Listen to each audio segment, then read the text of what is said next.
Oh. We're live streamed. Are we being recorded as well? Do we have to wait for that to go through? Yeah, Madam Chair, just 1 second. It's looks like the webpage is loading. And we're good. Oh. You're live.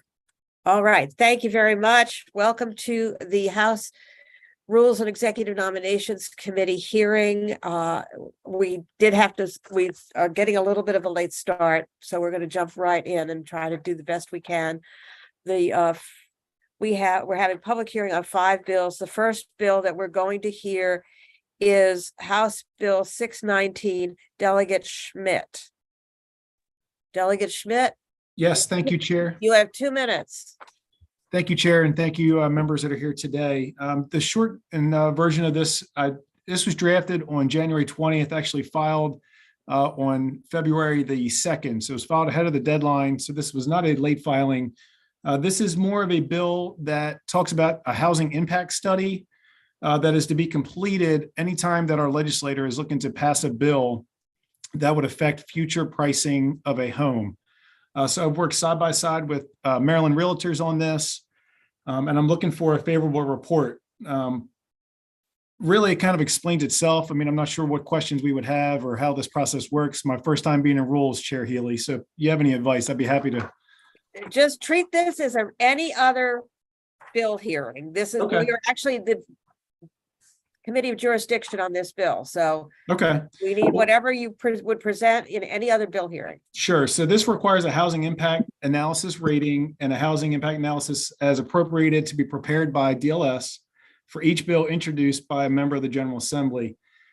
Each bill that's introduced at the request of the administration or department or commission of the executive branch, they must prepare a rating and analysis as appropriate.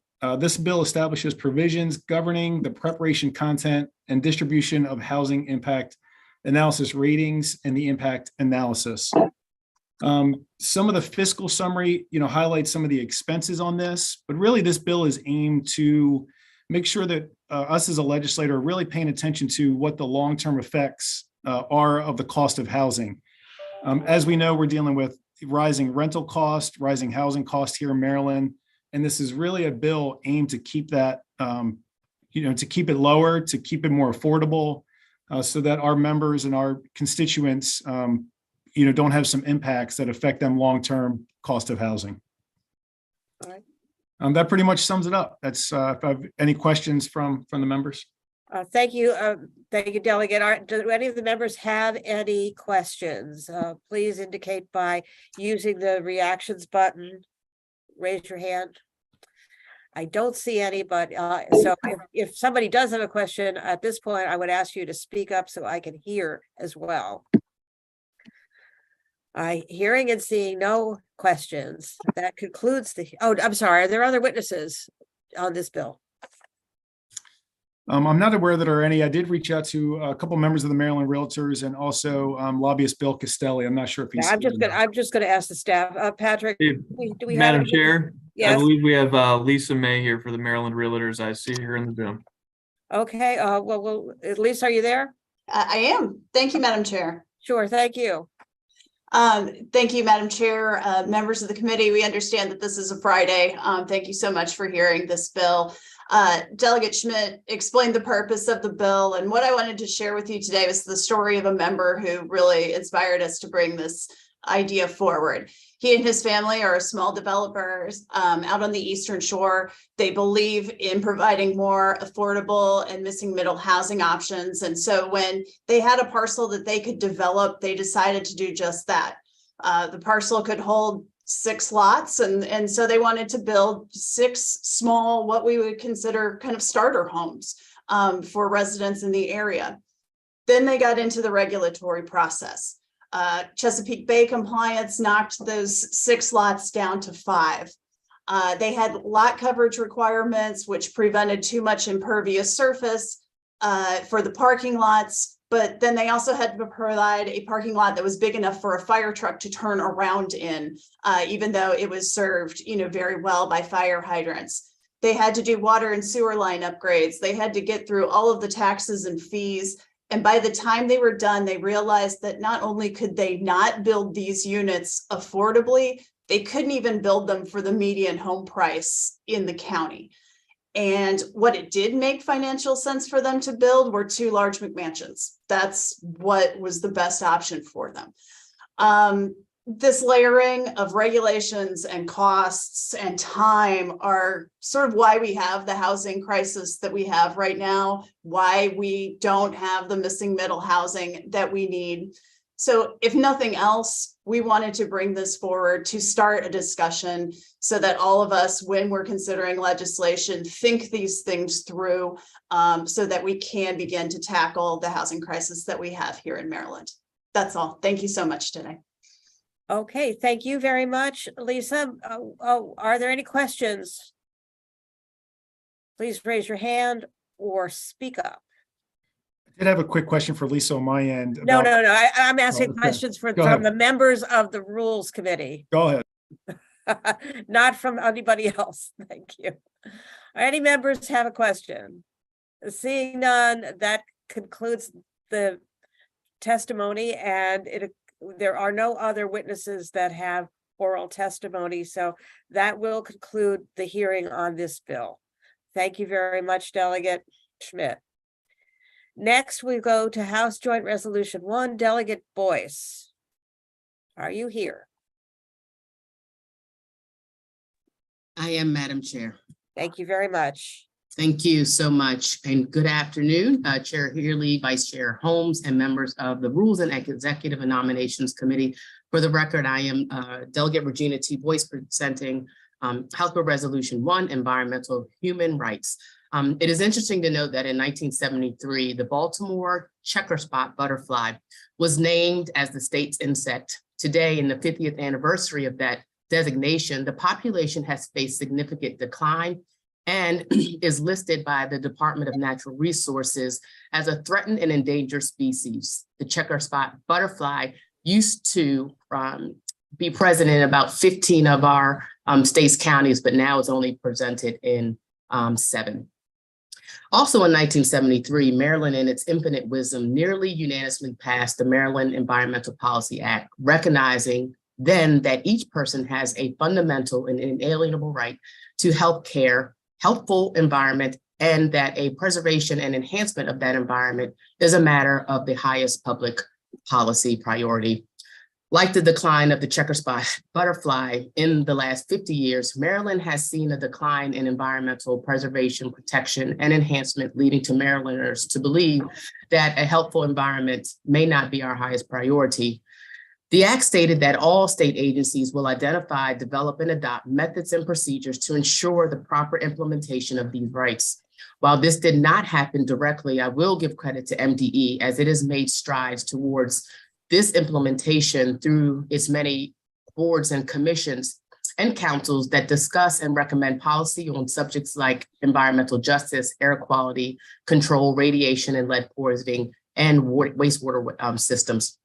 In the 50th anniversary of MEPA, we can pick up where we left off in 1973 to reaffirm MEPA and urge its full implementation so that we can create methods and procedures that can address cumulative impacts, institute overburden and underserved definitions, and assess potential environmental and health impacts before we make decisions that could be irreversible. Now is the time to put the environment and health first so that we can enjoy what we have now and a beautiful Maryland to share with future generations. I thank the committee for its time and its consideration, and I ask for a favorable report. Thank you very much, Delegate. Are there any questions for the sponsor? Seeing none, we'll move to the list of the witnesses. With oral testimony, favorable. I don't have an order particularly except what's on the website, the floor system. Charles Conklin. Patrick, do you have a list? Maybe you could just call the names out as they come up. Sure, the first name on the list is Nina Carden. Okay, thank you. She is in the Zoom. All right, well, would you, Ms. Nina? Are you there? Yes, I am here. Can I just, first, I'm sorry for my scratchy voice. Is Evan Isaacson in and Kathleen Gagnon? Because they also wanted to be in. They said they were not yet let in. I don't know. Patrick, are you? We don't let all the witnesses in at once. We let them in as Oh. the panels continue. They were Oh, next. in line. okay. Okay, I so am, just start. You have 2 minutes, Anita. all right, I'm Nina, sorry about my throat again. I'm Nina Beth Carden, the Director of the Maryland Campaign for Environmental Human Rights. I am here to say on behalf of the coalition that supports the reaffirmation of MEPA, Me Too. I'm letting my colleagues speak mostly for us. I just want to say that there are times when it is critical to reaffirm the principles upon which we depend to make our decisions. And I think that many Marylanders would love to hear once again a reaffirmation by the legislature that in fact providing a fundamental right to a healthful environment so that they cannot be oppressed by dirty air, dirty water, foods that are contaminated would be so reassuring to them. So a grand statement of principle that this body has their best interest at heart, and then the granular work will get done in legislation and in regulations, I think would be a wonderful contribution to the reassurance of the people of the state of Maryland. So with that, I will close my statement. Well, thank you very much. Are there any questions? I'll take all of the favorables first, and then we'll see if there are any questions. Patrick, who's next? Next is Ken Phillips. Mr. Phillips? Sorry. He's been asked to unmute. You please unmute and start your testimony. There you go. Zach, can you hear me? Now we can, yes. Thank you, Madam Chair, Vice Chair Holmes, members of the committee. I'm Ken Phelps. I'm representing the Episcopal Diocese of Maryland. I'm going to take a little different tack. In giving the church's perspective, I want to say that I love the prophets. Prophecy is a critical response to the excesses of society. It's marked by a fierce commitment to humanity. It's the perception of potentialities and possibilities, both for good and evil, within the social structure. Prophets hold up the mirror of existence and force us to take a good, hard, honest look at who we really are and the conditions that we have created. The mirror don't lie. I'm an Episcopalian, and the prophets my tradition shares with Judaism and Islam were God's inconvenient messengers. And when the activity of the people, or lack thereof, had moved the society to a tipping point, the prophets came with a warning about the wrath to come, not the wrath of God, but the inescapable and often catastrophic consequences that were the product of their own doing. The warnings were dire, but they still carried with them fleeting hope that if behaviors changed, disaster might be avoided.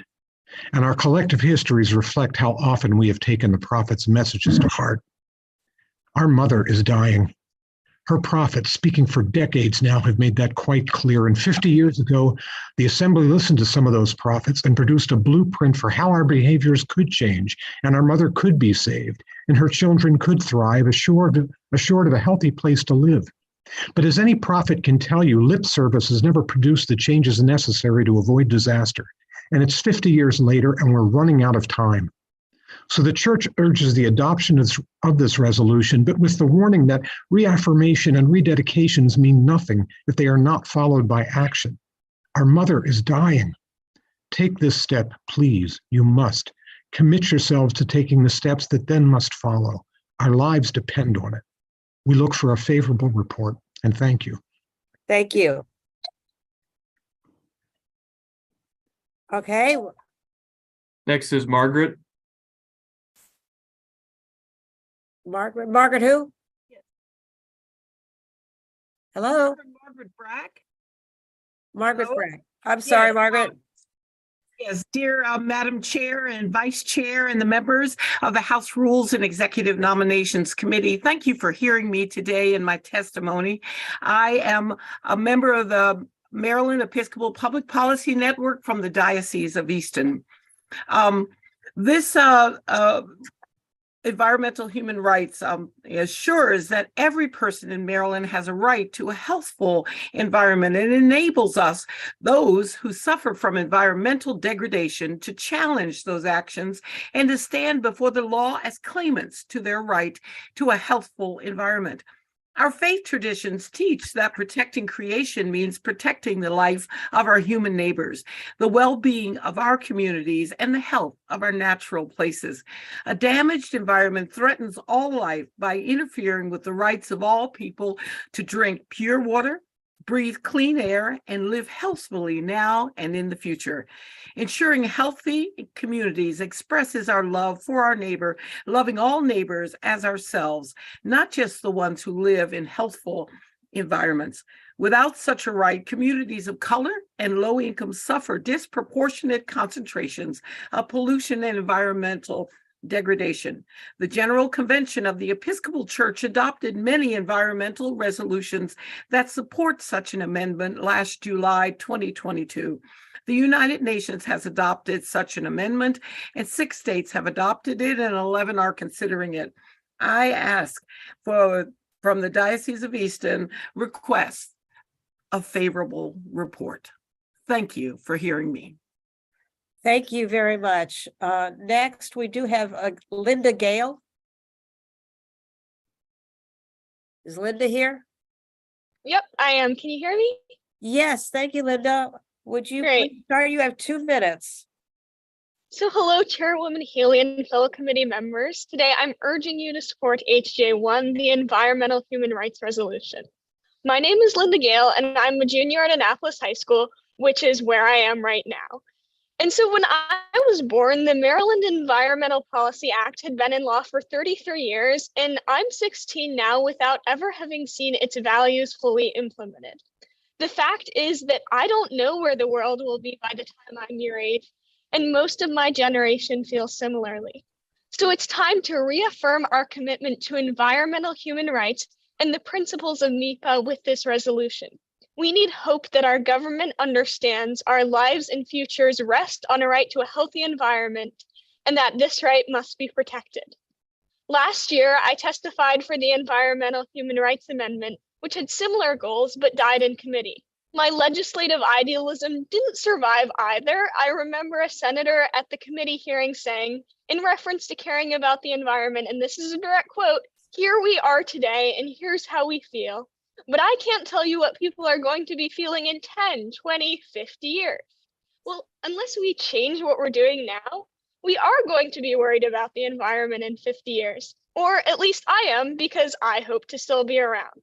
So can we have that not be the way that Maryland talks about the environment? As legislators, you have a responsibility to not just think about the present, but to think about the future and to think about the youth. I'm asking you to act on this responsibility today. This resolution is an opportunity to truly acknowledge our environmental human rights that were suggested 50 years ago with MIPA. So when you vote on this resolution, think of the children in your community. Please take care of us. Thank you. Thank you very much. Next, we'll go to Kathleen Gagnon. Hello. Hello. You have 2 minutes. Thank you. My name is Kathleen Gagnon, and I am a resident of Baltimore City and a second-year law student at the University of Maryland. I'm here to lend my support to House Bill HJ 0001 because in 1973, the Maryland General Assembly committed to protecting each person's fundamental and inalienable right to a healthful environment when it said that every agency must adopt methods and procedures that would assure planning and development would take place in coordination with public and private organizations and individuals before agencies could take any actions that could have adverse effects on the environment. Maryland agencies have largely fallen short of this objective after the General Assembly limited the use of environmental effects reports to only requests for legislative appropriations. However, the Maryland Environmental Policy Act is so much more than a reporting law. It is a common sense law, a think before you act law. By involving the public in decisions that affect the environment, Maryland agencies can avoid short-sighted actions that result in long-term environmental degradation. This is all possible the way the Maryland Environmental Policy Act stands now. If agencies were actually to implement the methods and procedures the Act calls for, the government could fulfill its commitment to protecting each person's fundamental and inalienable right to a healthful environment. Agencies can do this by having one simple online location where notices of proposed actions that could have adverse effects on the environment are posted. In that same location, public and private organizations and individuals should be able to post comments that are immediately made available to anyone else who visits the page. Then agencies should actually explain their decision-making process and how they did or did not take public and private comments into consideration when choosing a final course of action. By actually implementing MEPA, agencies can finally have the transparency and accountability the Act requires of them to ensure a healthful environment for present and future generations. Thank you.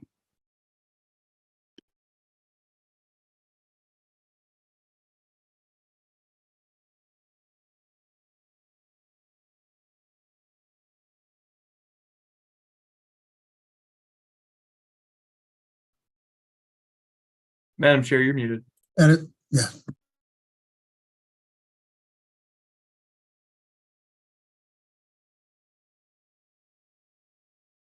Okay, I'm unmuted now. Thank you.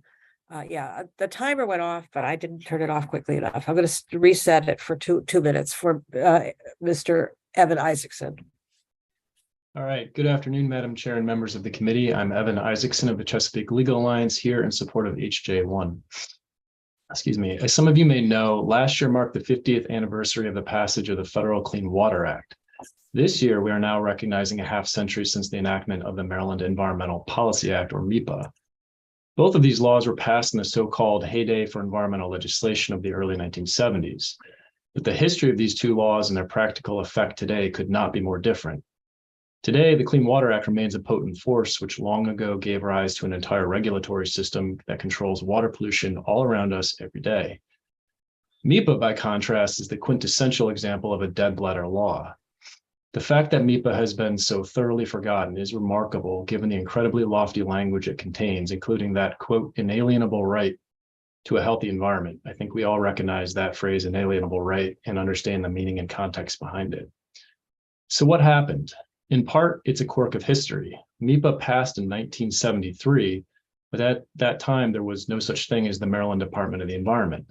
MDE wasn't created until nearly 15 years later. So the agency that would be most involved with the implementation of MEPA did not even exist. Moreover, so many new environmental laws were created in the decade after MEPA that it just kind of got lost in the shuffle, which brings us to the present. By resolving that the state recommit to the spirit and letter of MEPA, I sincerely hope that this will serve as a reminder to state agencies that they have unfulfilled obligations under that original law. We are very excited and encouraged by some of the major commitments to the environment that we have heard in the past few months. We sincerely hope that another of these commitments will include taking a fresh look at MEPA. If the state can do that, it will serve as a lodestar for our agencies and public servants that will serve all Marylanders well for decades to come. Thank you. Thank you. That concludes all the list of witnesses we have. Are there any questions for any of the witnesses or for the sponsor?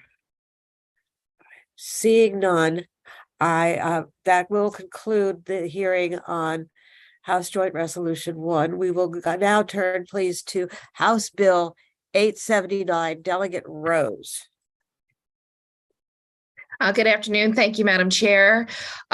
Chair Healy, Vice Chair Holmes, and members of the Rules Committee. Thank you for the opportunity to present House Bill 879. This bill was brought to our Carroll County delegation from our Board of Elections to address a concern that was identified after redistricting was completed in 2022 concerning voter privacy and secrecy of the ballot. Since Maryland adopted a law to have ballots by precinct, some of our 16 new precincts resulting from redistricting have so few voters registered that it may be possible to know how a voter voted. This is also more relevant today than in previous elections since vote by mail is happening so widely and voters have 3 different ways to cast their ballot. We have submitted testimony and map details that were provided by our Carroll County Board of Elections Director, Catherine Berry, that outline the maps and precincts and our request for this change. Our delegation met back in January and voted unanimously to support this bill. That's been submitted to you as well. The bill did come in a little bit late because of the complexity of the census tracts and mapping, and I really appreciate our director, Catherine Berry, and bill drafting for working hard to try to address this for us. I believe she was going to be here today if you had any technical questions. But I thank you for the opportunity and I respectfully ask for a favorable report.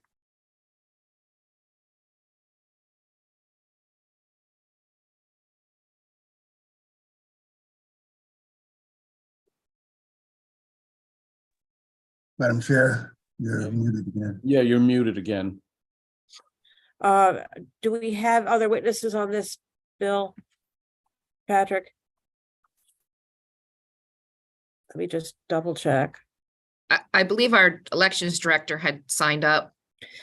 For oral I'm testimony. sorry. I was also muted. She's here. I just Okay, turned her camera on. She's unmuted and ready to go. all right. Please come on board. Good afternoon, Madam Chair, members of the committee. For the record, my name is Catherine Berry. I'm the election director with the Carroll County Board of Elections. As Delegate Rose described very well the situation at hand, I also provided written testimony to kind of give a background and explanation of some of the concerns, especially regarding voter privacy.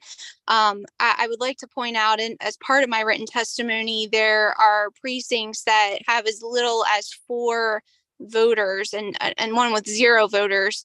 But in particular, when we have these small precincts, there are logistical concerns. And then if these 4 voters, if only 1 voted by mail, because we have by precinct election results, that can result in some voter privacy concerns, potentially people being able to figure out how a person has voted. So as Delegate Rose said, I'm here for technical questions that you might have, but I also would like to mention that this does not interfere with any congressional or legislative district lines. This is strictly the commissioner district lines, which the General Assembly has to approve as part of a commissioner government. So with that, Madam Chair, I'm happy to answer any questions that anyone has. Thank you so much. Thank you. Is there any other witnesses before we go to questions? There are no more witnesses signed up on this bill. Okay, thank you very much. Delegate Barve had his hand up. And I took it down. Okay. All right, then. Are there any other questions? If not, I will thank the delegate and witnesses. That concludes the hearing on House Bill 879. We will now go to House Bill 1010. Delegate Valentine or Valentine. Thank you, Madam Chair. And yes, Delegate Valentine for the record. Good afternoon, Madam Chair, Vice Chair Holmes, and members of the Rules and Executive Nominations Committee. For the record, my name is Delegate William Valentine of District 2A, which incorporates both Washington and Frederick County, and I am here today to ask for consideration and submit House Bill 1010, Public Information Act Personnel Records of Elected Officials and Joint Ethics Committee Records. This bill's purpose is to establish certain records of elected officials are not personnel records for the purposes of inspection under the Public Information Act, and establishing that these records and those of the State Ethics Commission and Joint Committee on Legislative Ethics are available for public inspection under certain circumstances. This bill is simply about transparency and creating public trust, and would open certain personnel files of our members of the General Assembly for public purview, thereby holding our members accountable and promoting fairness and ensuring the common good. Why, you may ask, why am I presenting this bill? The Maryland General Assembly has taken great strides in the recent history and the last several years of creating transparency with our legislation in the last few years, which has opened personnel files and human relations files of law enforcement, thereby reaffirming public trust and creating public trust. Well, I believe that is a good start for our law enforcement community. I also believe that it should be equally transparent for our state's elected officials as well. And therefore, I'm submitting House Bill 1010 for consideration and a favorable report. I will say that I have been in communication with the State Ethics Commission. I've met with their members on 2 occasions. They have submitted a informational sheet today. And I did have a amendment that was drafted. I have just received it. I have not been able to submit it to the committee. To my knowledge, they do not have it where it limits the scope of this legislation. That was some of the concerns of the State Ethics Commission. that it was too broad, and I'm trying to address those concerns with their office. And for that, I ask for your consideration. Just a minute. Thank you very much. I appreciate the testimony. Are there any questions for the sponsor of this bill? I don't see any. Do we have any other oral witnesses? I don't see any, but Patrick? There are no other witnesses signed up to testify. Wonderful. That well then it is now 7 minutes before 1. The next bill has a lot of witnesses. And so at this point, I would like to take a minute, take a break from the hearing and take the vote on the list of the re-referrals and the recess appointments. And we'll do 2 separate votes on, and I'm going to ask the vice chair to read off the list of the bills that we will be re-referring to the appropriate committees. Thank you, Madam. To the various chairs. Delegate Holmes. Thank you, Madam Chair. I move to re-refer the following bills to the appropriate committee, Madam Chair.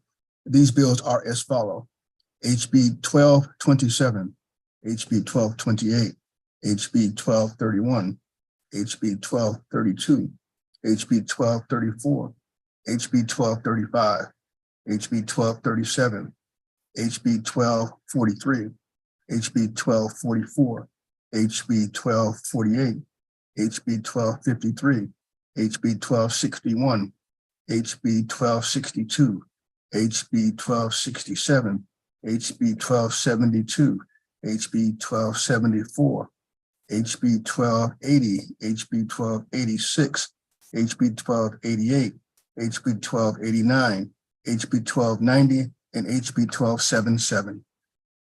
Okay. Is there a second? Somebody. Second. Thank you very much. All those in favor say aye. Aye. Aye. Aye. Any opposed, please say no. Make sure you're not muted when you say it. If not, that the ayes have it, and those bills will be re-referred to the appropriate committees. Now on the recess appointments, Delegate Holmes. Thank you. Thank you, Madam Chair. I move to make the following 2022 recess appointments. Mr. Timothy B. Schweinenbart to the Land Reclamation Committee, Ivan L. Opal to the Land Reclamation Committee, Milton Nagel to the Chesapeake College Board of Trustees, Christopher Garvey, Chesapeake College Board of Trustees. Move the reassessment appointments, Madam Chair. Okay, all those in favor of the recess appointments say aye. Aye. Any opposed, please say no. The ayes have it.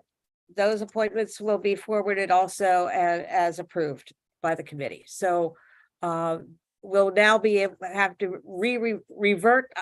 But before we do, I want to make a small announcement. Some of the committees are having very urgent meetings at 1 o'clock, and that's why we took that break before we start the last bill. I ask everybody who can, all the members who can remain, please to do so until we finish this last bill for the hearing. But I understand if some members need to go back to their committees for votes or other important operations. And with that, we'll go to House Joint Resolution 2. Delegate Fisher. You have 2 minutes. Thank you, and good afternoon, Madam Chairwoman. For the record, my name is Delegate Mark Fisher, represent Calvert County in District 27C, and I'm here on behalf of HJ2, House Joint Resolution 2. The bill is titled United States Constitution Amendments Convention Limitations on Federal Power. This joint resolution states that the General Assembly applies to the United States Congress for an amendments convention to be called pursuant to Article 5 of the United States Constitution, as soon as 2/3 of the states have applied for a convention, to propose amendments to the U.S. Constitution that impose, number 1, fiscal restraints on the federal government. Number 2, limit the power and jurisdiction of the federal government. And number 3, term limits for officials of the federal government and for the members of the United States Congress. Delegates to the convention from Maryland may not propose amendments that do not address the goals listed in those three items. The application constitutes a continuing application until at least 2/3 of the legislatures of the states have made application for an equivalently limited amendments convention. Madam Chairwoman, I know that we do have a lot of wonderful people that will be testifying today. And I just want to say this. There are 19 states that have passed this exact resolution. 19. There are 34 legislatures that have passed this resolution in either one of the bodies or both. Pretty amazing. And in the past 7 weeks, we filed COS resolutions in 18 states. We have a great group testifying. They come from places like China, Iran, Romania, and Israel. All ages, all backgrounds. One individual, a young man by the name of Jacob, is the state STEM winner. Pretty extraordinary. Delegate Fisher, you've used your 2 minutes. Quite frankly, Madam Can Chair, you summarize just what you want to say? I'd be happy to. Honestly, I thought that members of the House of Delegates had more than 2 minutes, but I guess in your committee, that's not the case. We're pressed for time. So, yeah, well, that's unfortunate and incredibly wrong, just to let you know. Notwithstanding that, I would be happy to turn it over to my panel. Thank you. Thank you very much. Patrick, would you start calling the witnesses? I think. Sure. The first one I have here is Michael Riley. Thank you. Thank you. Madam Chair, my name is Michael Riley. I live in Durwood, Maryland, in District 19. I'm a PhD scientist who develops advanced computing technologies for climate science. I also volunteer with Convention of States Action as Maryland's state director, representing more than 30,000 supporters across the state. We're a nonprofit constitutional education organization dedicated to helping Marylanders improve our civic skills and build bridges between constituents and their legislators. We are a diverse group that cares deeply about Maryland and the United States. Our supporters are here to tell you why they believe an Article 5 Convention of States is necessary at this time. Like you, Madam Chair, they are motivated by the problems our fellow citizens face, and they strive for constructive discussions about the way forward. Today, I will focus on the resources we could apply to those problems. Maryland's share of federal spending is over $113 billion, which is about $20 billion more than our annual state budget. With how much control do you have over where that $113 billion goes? Is it solving important problems we face in Maryland? Are we getting the value we deserve? Maryland is home to some of the most highly regarded institutions in the world. We have one of the most educated populations. We Marylanders know best how to apply our citizens' hard-earned resources to our own local issues. But to have that discussion, we need to rebalance our relationship with our federal government. An Article 5 Convention of States provides a well-understood, disciplined way for you and your fellow state legislators from across the country to start that discussion. Let's bring those resources back to Maryland so you, our legislators, can work together to make sure those hard-earned resources go where they're needed. Only then can we get fair, equitable, and sustainable solutions that truly meet Maryland's needs. Please pass the resolution out of committee for debate and a vote on the floor. Madam Chair. Thank you very much. Appreciate that. The next witness is Nancy Dahl. Can you hear me? Yes. Can you put your camera on so people can see you? I don't know how to do it. It was when we were rehearsing, it was doing it, but what can I hit to get it active? I can't help you with that. I'm sorry. We'll do the best we can. Please continue with your testimony. Okay, my apologies. Okay, you have 2 minutes. Go ahead. Members of the committee, our constitutional republic is in jeopardy. We are letting our federal government take away our freedoms. Censorship, for one, and under the guise of for the better good, is how totalitarianism begins. Our federal government and media together unlawfully are smothering any opposing views, thwarting any debate. China, Eastern Europe, Cuba, and now Brazil. History has given us warning signals, and this one is blaring at us. Our system of controls are being eaten away, disregarded. If we continue on this path, I believe that ultimately the role of the states will be so diminished as to become obsolete. It would be naive to think that this country could preserve our freedoms and inalienable rights if we do not take action. You, right now, have the opportunity to use our Constitution to protect our Constitution. Holding a convention of states is a constitutional right, not some concocted notion. Any fear or hesitation should be outweighed by the degree of what we have to lose. The clock is ticking. Please vote in favor of this resolution and let it pass to the floor for debate. Debate. Thank you. Thank you very much.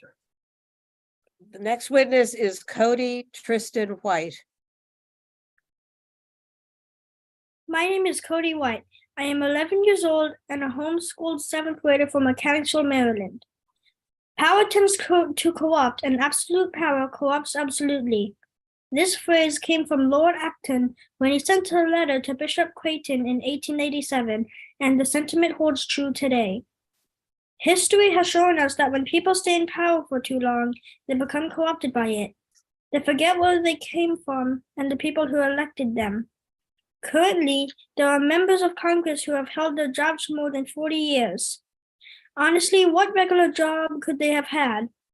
What could they know about the middle class, the poor? They've not had to work 2 to 3 jobs to make ends meet. They don't have to worry about the price of eggs or how they're going to feed their families. Many members of Congress have been in the government for so long that they are totally disconnected from most of America. How are they representing their constituents if they don't understand them? How can we say we are a representative government if our elected officials don't actually represent the people they serve? When the Prime Minister of New Zealand stepped down a few weeks ago, she said, "I am leaving because with such a privileged role comes responsibility, the responsibility to know when you are the right person to lead and also when you are not." I wish more people in Congress were like her. Term limits are necessary for prosperity. President Eisenhower said, "What is good for the president might very well be good for the Congress," and Americans agreed with him. I believe that representatives will better represent when we limit how long they can represent us. The founders wanted a truly representative government, so they made it possible for the people to call a convention of states through their states. This is our chance to make this happen. Please support HJ2. Thank you very much. Thank you. Next is Mary Jane Parole. I'm Mary Jane Perot, Regional Captain of Maryland Convention of States, and represent almost 5,000 Convention of States supporters. I'm thankful for your attention today. Our Article 5 Convention of States resolution is simply calling for a national convention to debate the 3 topics outlined in the application.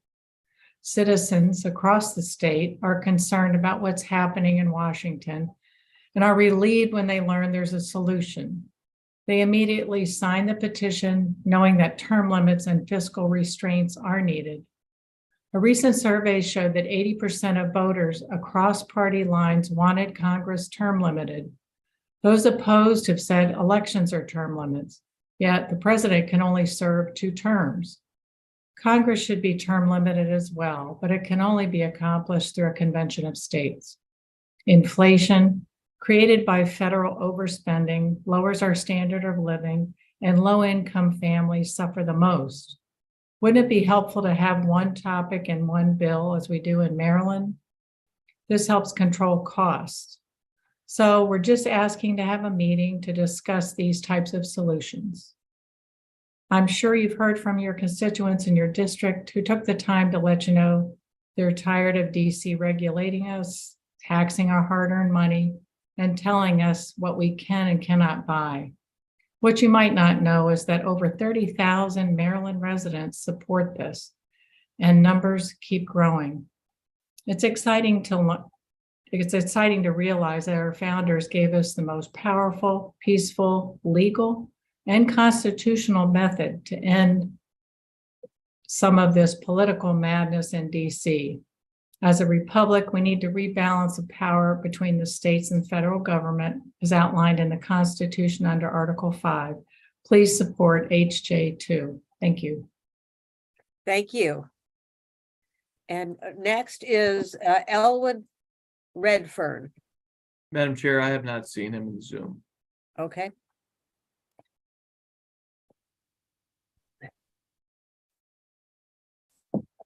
Next name witness I have is Chengbo Sun. Yeah, I'm here. Thank you. You have 2 Ladies, minutes. thank you. Ladies and gentlemen, it is my privilege to speak in front of you. My name is Chengbao Sang. I'm from China. When I first came to the United States, I was like a bird out of the cage. This land is like an image of heaven to me. But because of where I came from, I recognize that communism is coming here. 3 years ago, an almost forgotten feeling of suffocating suddenly struck me hard when we were instructed what we could say and how we shall think. I was told freedom of speech was protected here, but now so much censorship, so many decisions are made by Washington, D.C. instead of our state. I am hyper alert of freedoms suddenly disappearing. My friends who grew up in the United States have not realized it is a big deal. They ask, what does it have to do with me? I have many examples of things happening right here that frighten me and perhaps should frighten you as well. Sharing information freely used to be the greatest freedom. Now many things are fact-checked. A fact-check department? That sounds like a Soviet Union Ministry of Truth. Then whose truth is that truth? Who is in charge? I love this country. When I look around at the world, I see that our country is the last land of peace and freedom. She is worthy to fight for. She is a light to the people who have lost their freedoms. This will go away if our government is not reined in. If you pass this resolution, you will have a hand in taking back the power the federal government has taken away from Maryland. A convention to talk about this. Thank you. Will do so much good. Thank you. Your time is up, but I appreciate your conversation and your. Yeah, thank you. Thank you, ladies and gentlemen. We will go back to Elwood Redfern.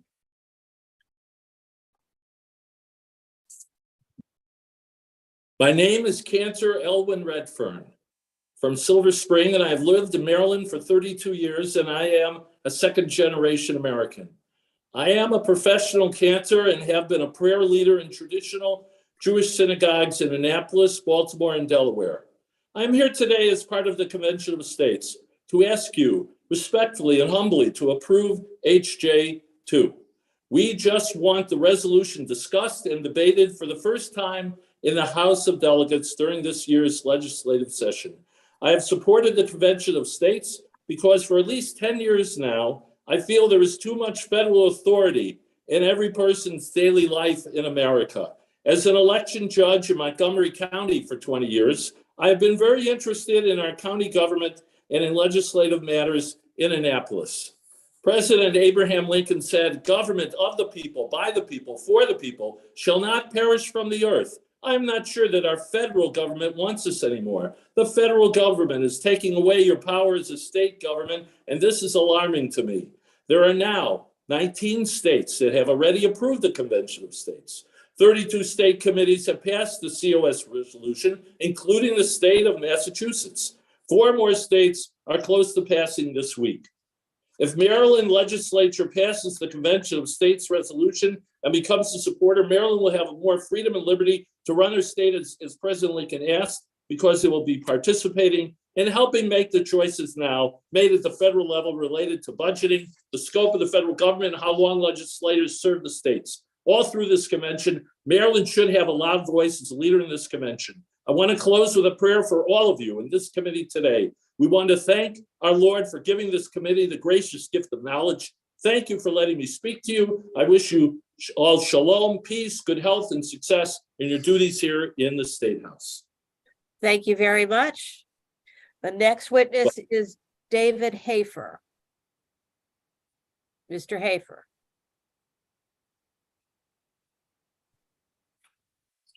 I don't see him in the Zoom, Madam Chair. All right, we'll go on to Jacob DeBurr. Or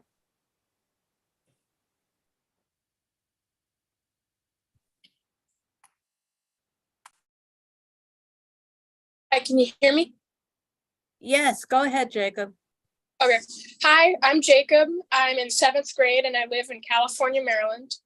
Most people know what term limits are, but not many people know the true value of them and how they are formed and implemented. Term limits were first introduced to the government on February 27th, 1951 via the 22nd Amendment. This prevented people after Franklin Roosevelt from serving more than 2 terms in a row as president. Term limits are crucial to governmental structure as it prevents presidents from making bribed or biased decisions to retain power, an oppressive and almost dictatorial government from forming, and a leader from becoming corrupt and power hungry. This nuance of human nature is not just limited to our commander-in-chief. In the present, most elected officials are allowed to serve an unlimited number of terms, which leaves them susceptible to the same greed and may be the reason that we've surpassed our debt ceiling. For instance, public officials could be coerced through bribes or risk of election into supporting laws that a vocal and connected group of people demand, even if, in their opinion, these laws aren't the best for the country as a whole. When elected officials are more heavily influenced by wealthy donors and connected individuals than their own constituents, then they represent the special interests rather than the people who are working multiple jobs just to make ends meet. Additionally, older politicians taking up the limited seats of government prevent new and innovative ideas from forming. This leads us to the point where officials push the status quo for special interest groups, mocking the design of our representative government. Term limits minimize the amount politicians would be susceptible to lobbyists and their financial influence, and it would establish safety buffers to protect against negative consequences for the country. They would also allow for new people to be involved and overall improve our society for our citizens. Thankfully, the Founding Fathers designed the Constitution to allow for checks and balances. Article 5 is one of these. By calling a convention of states, we can place term limits on those who need it most, the congressional body who are biased to special interests rather than representing those who elected them. Thank you for listening. Thank you. Next is Cesar Vodopia.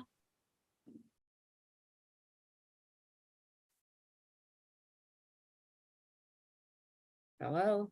He's in the Zoom, Madam Chair. I think he just unmuted. Hello. Oh, very Hello. good. Yes, go ahead, please. All righty. My name's Cesare Vodapi and I live in District 13. Our country will turn 247 years old this year. That's just a little over 4 of my lifetimes. This is still a young country. It is an experiment in self-governance. Because of the growing size and depth of the federal government, I fear we may be in the late stages of an unsuccessful experiment rather than the early stages of a successful one.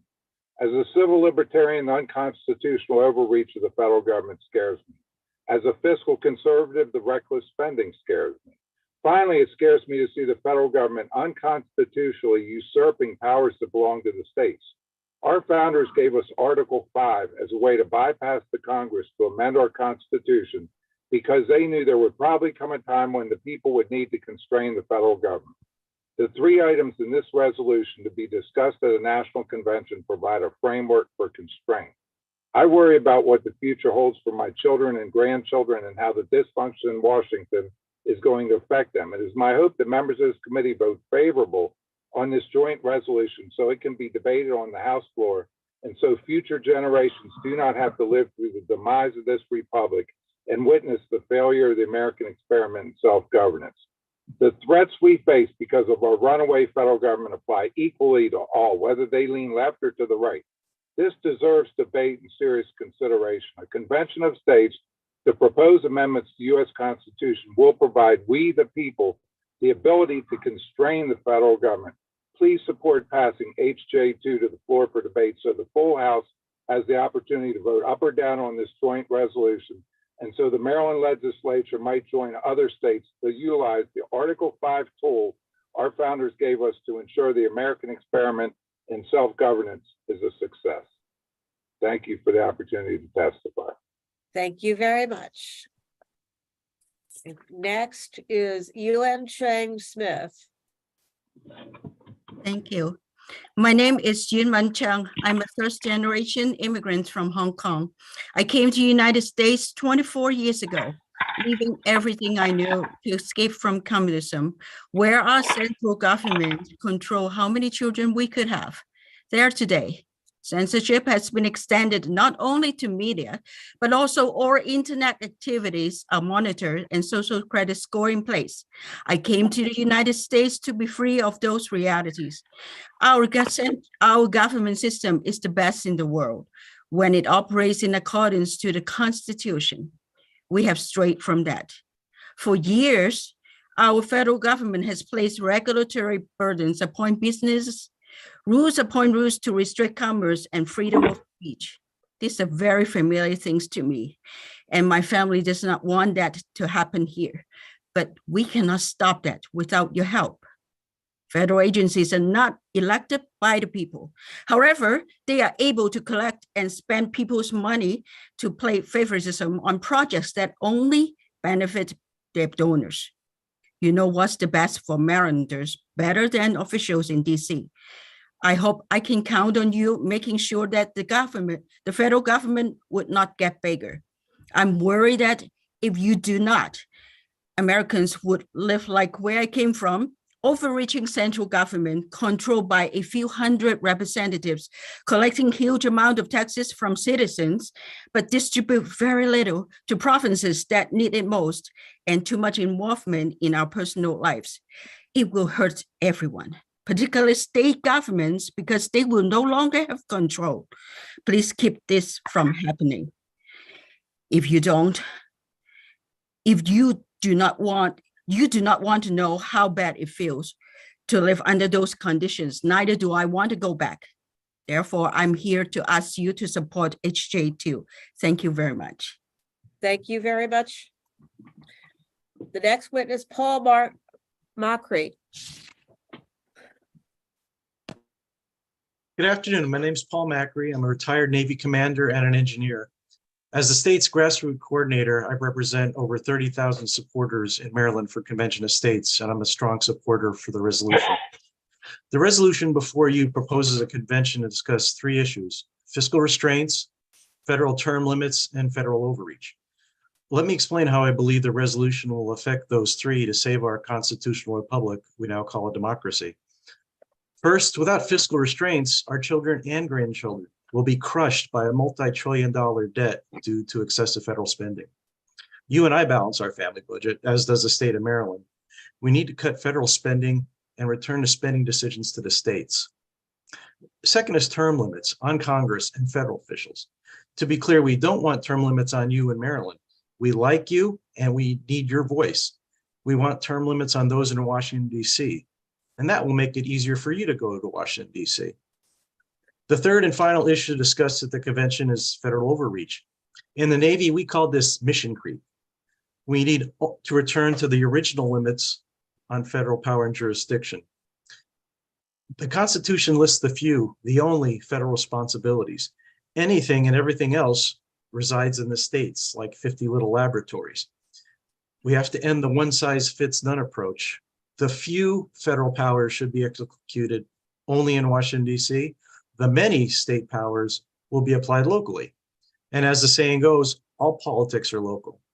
These three topics work together to bring the decision-making back home, along with the associated funds. When the power is returned, we'll be back in balance.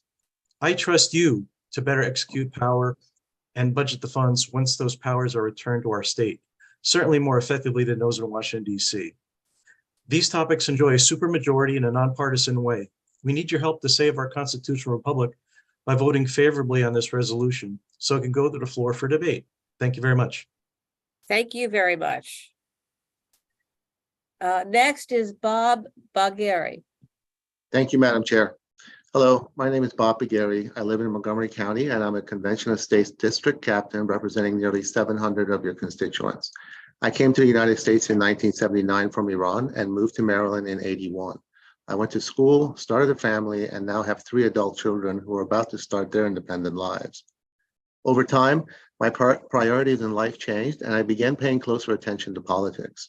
Confused by both political parties, I couldn't donate my hard-earned money or time to politics. It was about 10 years ago when I heard about Article 5 of the Constitution and the Convention of States. I knew that as Congress continued to frustrate more citizens like myself, eventually COS would gain momentum. You may think I'm here today to add to the list of complaints by your constituents. However, it is the opposite. My goal is to educate as many Americans about Article 5 and the Constitution, regardless of their political views. I'm here to ask you to join us and learn about Article 5 and realize its potential to help you bring power back from the federal government to the state government. There are so many things that I could list as my wish list for fixing our federal government.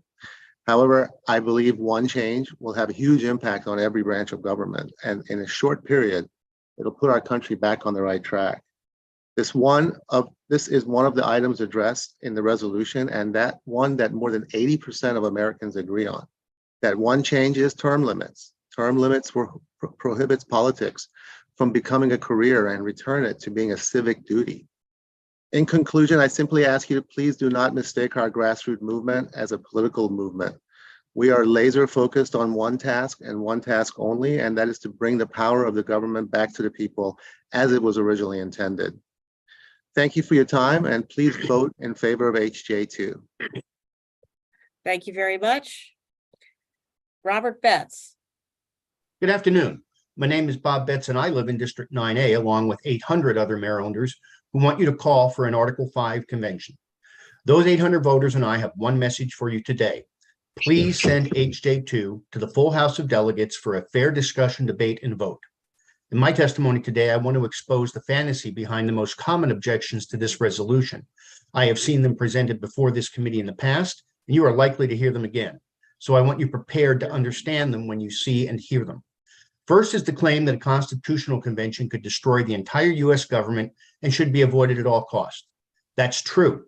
And all of us supporting HJ2 today oppose a constitutional convention. However, HJ2 seeks an amendments convention, not a constitutional convention. The two are as different as Joe Biden and Donald Trump. A simple reading of Article 5 makes that clear. Second is the claim that there is no precedent for a convention of states.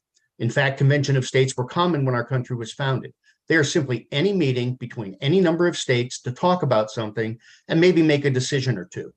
The most recent one was held in the 1990s to discuss water rights among several southwestern states. They didn't call it a convention of states, but that's what it was. And the amendments convention will be just the next one. Third is the claim that a convention of states would operate without rules, could not be controlled, and would allow corporate donors, lobbyists, and other undesirables to rewrite the Constitution and destroy our civil liberties. Again, a simple reading of Article 5 makes it clear that the only power this convention of states will have is to propose, not even adopt, amendments to the Constitution.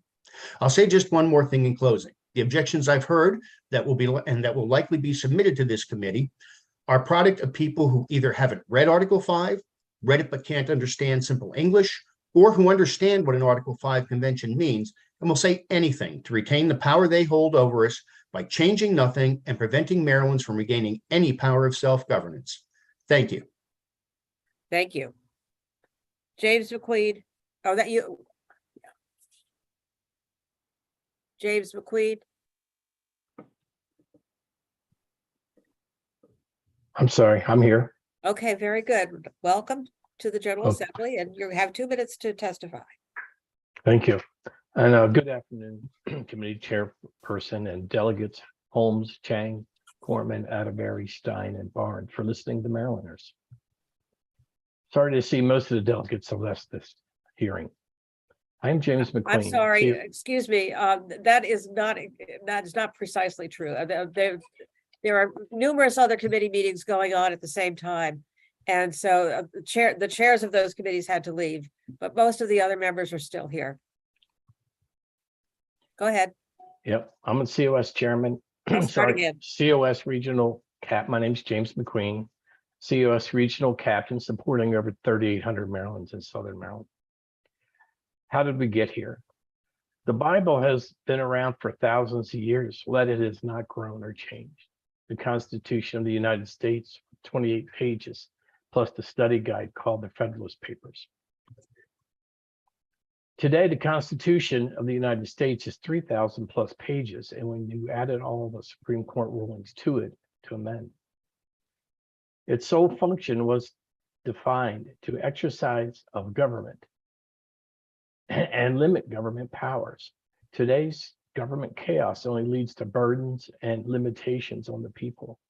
Soldiers, police, civil servants, and civil authorities do not pledge to a government, but to a U.S. Constitution, and only government under the U.S. Constitution. How can you pledge an oath and truly understand 3,000 pages? Today, American flag on the front porch says that we are a terrorist. The ruling class of elites are driving down our free society, but controlling the U.S. government through bureaucracy, Democrats and Republicans. Our Christian heritage has been rewritten. This was cited way back by Robert Brown Elliott, African-American congressman, who stood up to Mr. Stevens on January 6, 1874. In the past, it's past time for Article 5 of the Constitution. Please vote in favor of HJ2 for a convention of states to be put the federal bureaucracy back in its right place and restore the states' rights. Thank you. Thank you. Seth Lipko. Here, can y'all hear me? Yes. Great. All right. My name is Seth Lipko. I live in District 32, and I represent just over 4,000 supporters across Anne Arundel County. I'm testifying in support of this application for a convention of states to propose new constitutional amendments. And the reason for my support is simple.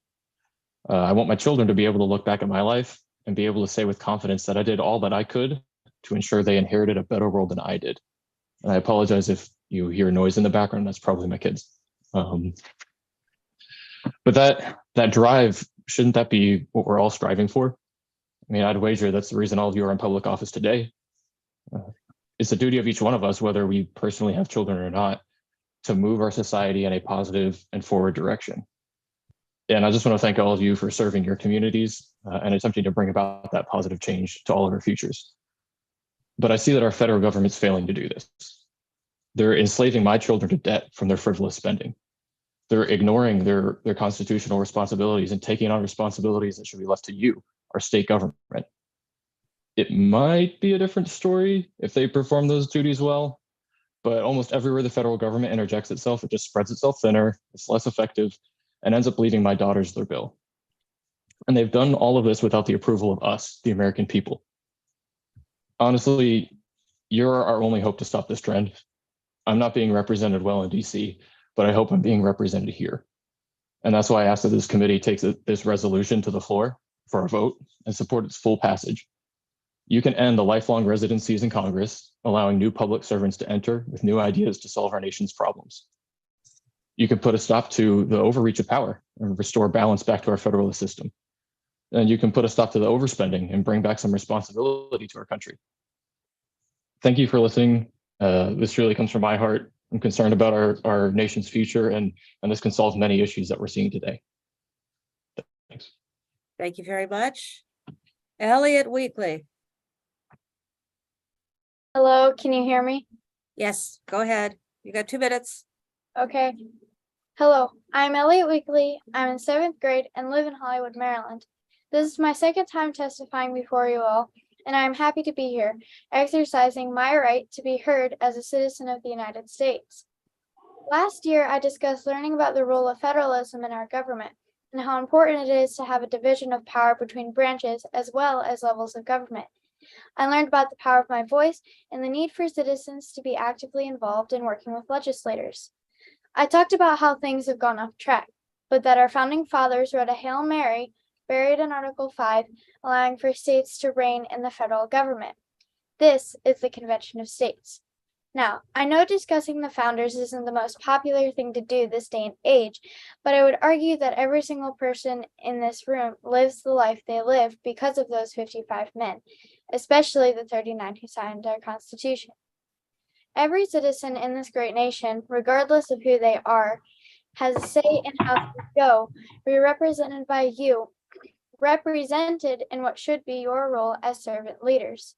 I was disappointed last year and confused about how you could hear about something like this and not try to understand it better.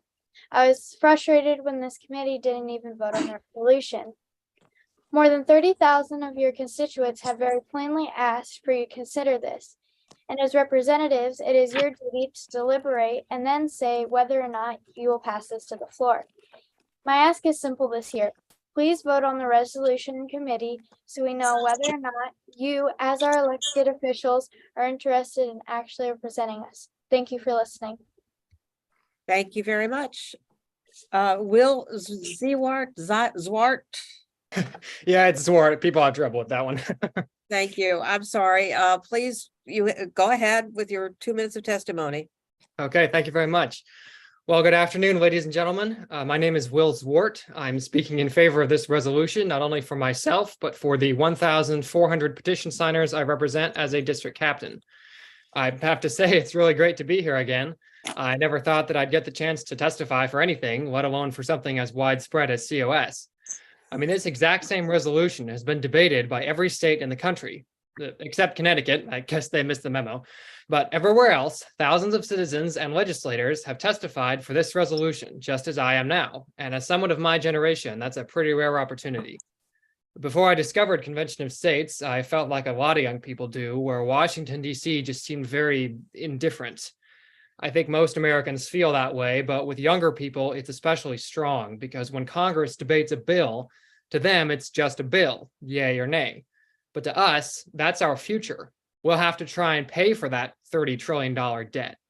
I want to start a family someday, but I'll have to do so under hyperinflation and a crippled economy. Those kinds of decisions should be made by the people they affect, and my generation just feels like we have no voice, no control over our own future, which seems pretty bleak at that.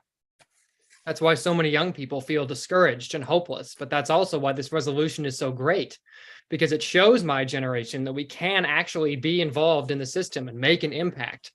Fiscal restraints allow us to build our wealth and lives. Term limits open up seats for us to actually be in the system, and overreach limits prevent the federal government from just voting away our futures. Every American should have control over their life. And in the same way that the Emancipation Proclamation gave thousands of slaves control of their lives, the Convention of States will give millions of Americans that same control today. This resolution will save my future. It is my future. Please support it and bring it through this committee to the floor for debate. Thank you. Thank you very much. We're going to circle back. I understand that David Hafer has joined the Zoom meeting. Yes, I have. Do you hear me okay? Yes, you will be the last witness, please. And my apologies for the difficulties. Good afternoon. My name is Dave Hafer, and I am the District 29 captain for the Convention of States. I represent approximately 1,700 Convention of State supporters. For more than 35 years, I have served as a Marine and as a civilian in the federal government. I have a lot of experience in the Department of Defense, the Department of State, and the intelligence community. I have long been concerned over how the federal government spends the taxpayers' money. It always seems that when budgeting, we look to spend more so we can get more. As a manager, I would look for ways to spend the taxpayers' money wisely.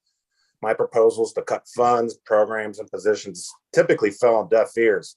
The usual refrain was, what if we need these in the future? Spending more to get more. Every year we were given end of the year money, so we would be directed to take unnecessary overseas trips for unnecessary purposes to unnecessary locations. This is just one of the many examples of wasteful federal spending I witnessed during my long career.